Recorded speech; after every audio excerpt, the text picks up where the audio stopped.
Hello बच्चों, welcome to all of you. आज हम आप लोगों को टेंथ में हमने प्रेजेंट इंडेफिनिट टेंस में इसकी पहले वाली वीडियो में प्रेजेंट इंडेफिनिट टेंस के हमने अफर्मेटिव को पढ़ाया था।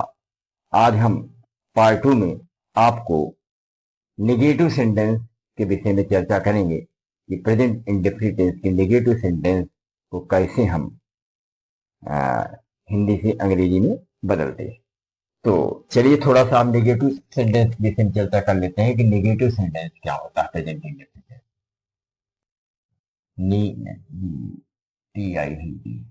Negative sentence, negative sentence, negative sentence में होता है नकारात्मक वाक्य। नकारात्मक वाक्य। अब नेगेटिव सेंटेंस क्या होता है? Those sentences in which we do not get any text of the information or event is called negative sentence. जिस वाक्य से किसी कार्य घटना के न होने की सूचना प्राप्त हो उसे हम नेगेटिव सेंटेंस कहते हैं। जैसे she does not read the book, वह किताब नहीं पढ़ती। Radha does not sing a song, Radha गीत नहीं गाती। We do not learn our lesson, हम अपने पाठ को याद नहीं करते हैं। तो हमारे पाठ न याद करने की सूचना मिली, तो यह क्या है? निगेटिव सेंटेंस है। जैसे पहले हम कि जिस वाक्य से किसी कार्य घटना के न होने की सूचना मिली उसे क्या कहते हैं बेटा? Negative sentence. इसका रूल क्या होता है? सबसे पहले बेटा हम सब्जेक्ट लिखते हैं। सब्जेक्ट के बाद इसमें हम हेल्पिंग वर्ब डज नॉट और डू नॉट लगाते हैं।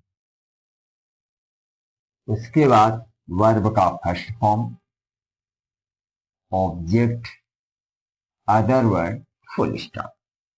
यह रूल है आपका प्रेजेंट इंडेफिनिट टेंस के नेगेटिव सेंटेंस का। सबसे पहले क्या लिखते हैं? सब्जेक्ट, उसके बाद हेल्पिंग वर्ब डज नॉट या डू नॉट, फिर वर्ब का first form plus object, other word plus full stop. हाँ, थोड़ा सा ये ध्यान दीजिए कि सब्जेक्ट बेटा अगर सिंगुलर हो, सिंगुलर मीन्स एक वचन हो, एक वचन हो तो वहां हम डज नॉट लगाते हैं। और सब्जेक्ट बेटा अगर प्लूरल हो, प्लूरल मीन्स बहुवचन हो, तो वहां हम डू नॉट लगाते हैं। डू नॉट लगाते हैं। जैसे वह खाना नहीं बनाती, वह खाना नहीं बनाती, वह खाना नहीं बनाती है। तो इसलिए सब्जेक्ट क्या है? वह का अंग्रेजी क्या होगा? ही। अब वह क्या है? एक वचन है, सिंगुलर है, इसलिए इसके साथ डज नॉट लगेगा। सी डज नॉट। उसके बाद वर्ब क्या है? बनाना, बनाना का अंग्रेजी कुक। और ऑब्जेक्ट क्या है? खाना। She does not cook the food, she does not cook the food.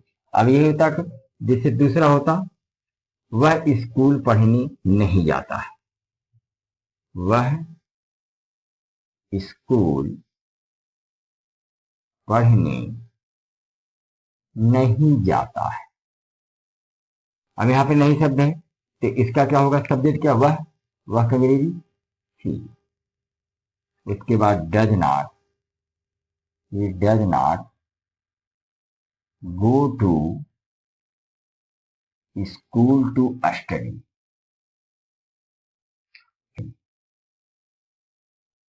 He does not go to school to study. अब अगर ये बहुवचन होता, मान लीजिए कि हम लोग मैदान में क्रिकेट नहीं खेलते। यहां सब्जेक्ट क्या है? प्लूरल है, इसलिए इसके साथ डज नॉट का प्रयोग न हो कि किसका प्रयोग होगा? डू नॉट का। वी डू नॉट प्ले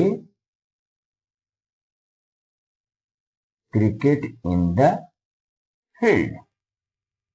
यहाँ देखिए हम लोग बहुवचन है इसलिए वी लगा, और हेल्पिंग वर्ब क्या लगेगा, डू नॉट लगेगा। क्योंकि सब्जेक्ट प्लूरल होता है तो हेल्पिंग वर्ब क्या लगता है, डू नॉट।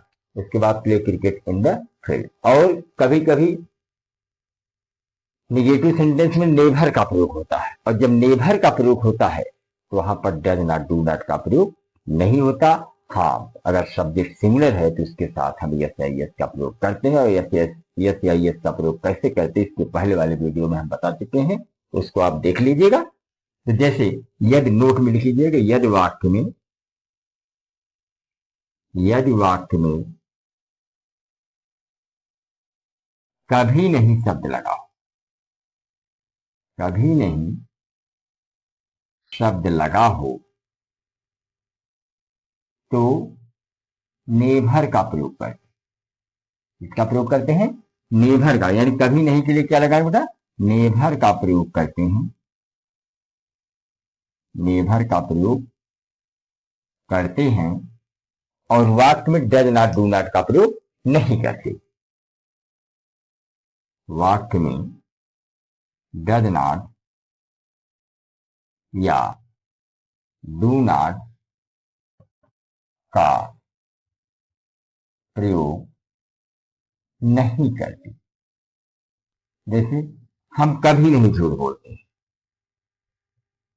हम कभी नहीं झूठ बोलते हैं।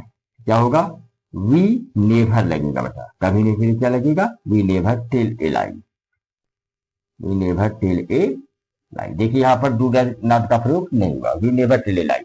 हाँ, थोड़ा सा आपको यह ध्यान देना है कि अगर यहाँ पे सब्जेक्ट सिमिलर होगा तो वर्ब में यस या यस का प्रयोग होगा। जैसे वह कभी नहीं झूठ बोलता है, he never tells a lie, he never tells a lie, जैसे वह कभी नहीं झूठ बोलता, वह कभी नहीं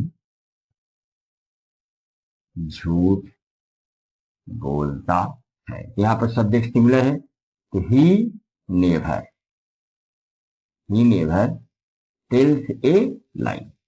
तो आप देख रहे हैं सब्जेक्ट सिमिलर इसलिए वर्ब में यस का प्रयोग हो गया।